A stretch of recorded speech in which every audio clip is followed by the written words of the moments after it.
I want to ask you a difficult question. If you woke up tomorrow and realized you had no one to call, no one dropping by, and no reason to leave the house, how long do you think you'd stay happy? Most people never think about that scenario. They assume it won't happen to them. But here's the reality. Growing older doesn't just change your body, it changes your world. Right now you may share your home with a spouse. You may have family nearby. Your calendar may still have birthdays, visits, and phone calls scattered throughout the month. But life has a way of quietly rewriting our plans. One day, many people discover that the house they worked decades to afford has become far too large. The neighborhood that once felt lively has grown unfamiliar. The friends they used to meet every week have moved away, become ill, or passed on. And suddenly, they're spending most days alone. The greatest mistake people make is believing loneliness arrives overnight. It doesn't. It arrives slowly. One canceled lunch, one friend who stops driving, one missed holiday gathering, one week where nobody knocks on the door. Before long, isolation becomes normal. And that's exactly why today's conversation is so important. Because living alone doesn't have to mean living a lonely life. In fact, some of the happiest older adults I've ever encountered live by themselves. The difference is simple. They planned for connection before they needed it. Today, I'm going to share 3 powerful lessons from 3 very different people.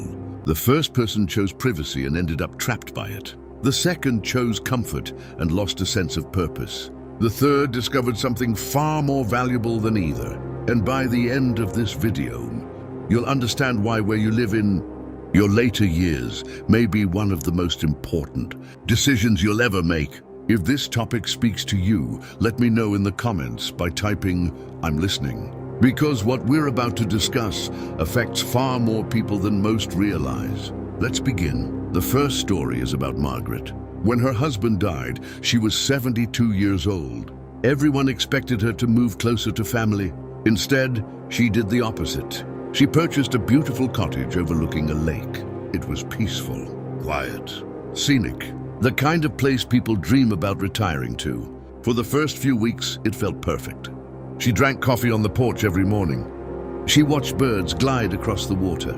She enjoyed the silence. At least, that's what she thought she was enjoying. Because after a while, the silence stopped feeling peaceful.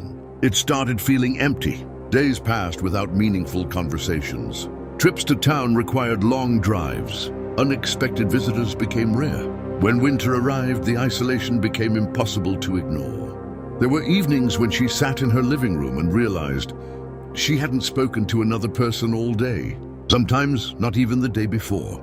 The lake view was still beautiful, but beauty isn't companionship. One afternoon, she slipped while carrying groceries. The injury wasn't severe, but as she sat there waiting for help, she had a frightening realization. No one knew she had fallen. No one was coming. That moment changed everything. Months later, she admitted something many people are afraid to say out loud. "I thought I wanted peace. What I really needed was people." Now let's talk about Robert. Robert made the opposite choice. After losing his wife, he moved into an upscale retirement residence. The place looked incredible. Restaurant-style dining, fitness classes, housekeeping, medical staff nearby. Every convenience imaginable. His family felt relieved. He felt secure. For a while, it seemed like the perfect solution. Then something unexpected happened. His life became smaller. Every day followed the same pattern. Meals happened at set times. Activities happened at set times. Everything was organized. Everything was managed. Everything was safe. But very little felt meaningful. One afternoon, he told a friend, "I don't have responsibilities anymore." And I didn't realize how much responsibilities made me feel alive. That statement stuck with me. Because human beings don't thrive on comfort alone. We thrive on purpose. Without purpose, even luxury can feel empty. Eventually, Robert left. Not because the place was bad, because it wasn't the life he wanted.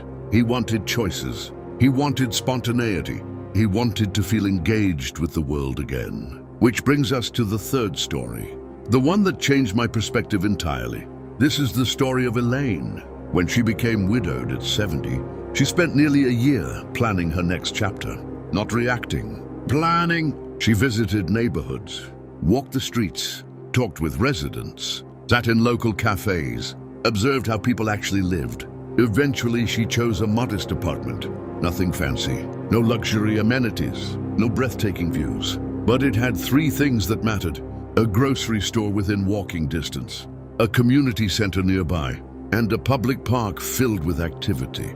Every morning she left her apartment, not because she had to, because there was somewhere to go. She attended exercise classes, joined a book discussion group, volunteered twice a week. She became familiar with shop owners. Neighbors learned her name. Children played in the park she crossed each afternoon. Years later, someone asked whether she felt lonely living alone. Her answer was unforgettable. I sleep alone. I don't live alone. Think about that. I sleep alone. I don't live alone. That's the secret. The difference between isolation and independence. Many people confuse the two. They're not the same thing. Isolation drains life. Independence expands it. The real question isn't whether you'll live alone someday. The real question is whether you'll remain connected when you do. Research repeatedly shows that strong social relationships are among the greatest predictors of happiness, health, and longevity.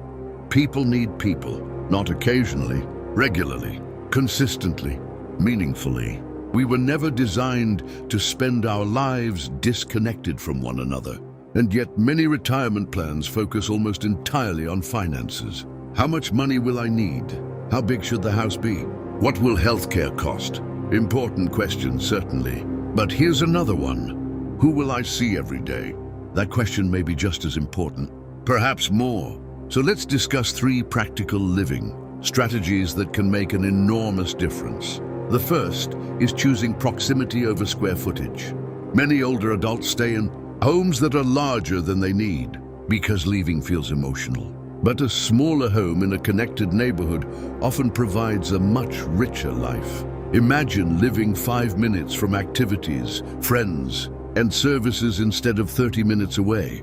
You spend less time maintaining a property and more time participating in life. That's a trade worth considering. The second strategy is living near places that naturally attract people. Parks, libraries, community centers, walking trails, local cafes.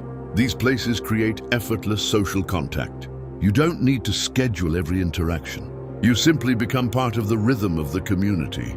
A smile, a greeting, a brief conversation. Small moments matter more than people realize. The third strategy is staying close to family without depending entirely on family. This is where many people struggle. They assume living together is the only solution. Sometimes it works. Often it creates tension. The healthiest arrangement is frequently one that allows support without sacrificing independence. Close enough for help, far enough for privacy, connected without becoming dependent. It's a balance worth pursuing. Now, if you're watching this with a spouse, listen carefully. This message isn't only for people who are currently alone, it's for couples too. Because one day, one person may be left navigating life independently. Preparing for that possibility isn't pessimistic, it's responsible. The best time to create a connected future is before you need one, not after. So ask yourself 3 questions. If I could no longer drive, could I still reach the people and places that matter? If I lived alone tomorrow, would I have a community around me? And does my current home support connection or encourage isolation? Those questions can reveal a lot. As we come to the end of this discussion, I want you to remember something important. The goal isn't simply to find a place to live. The goal is to build a life worth living. A home is more than walls and furniture. It's access, it's relationships, it's opportunity, it's belonging. The happiest people in later life aren't necessarily the wealthiest. They aren't necessarily living in the biggest houses. They're the ones who remain connected, the ones who still have places to go, people to see, conversations to enjoy, reasons to step outside their front door. So here's my question for you. Which matters more to your future right now?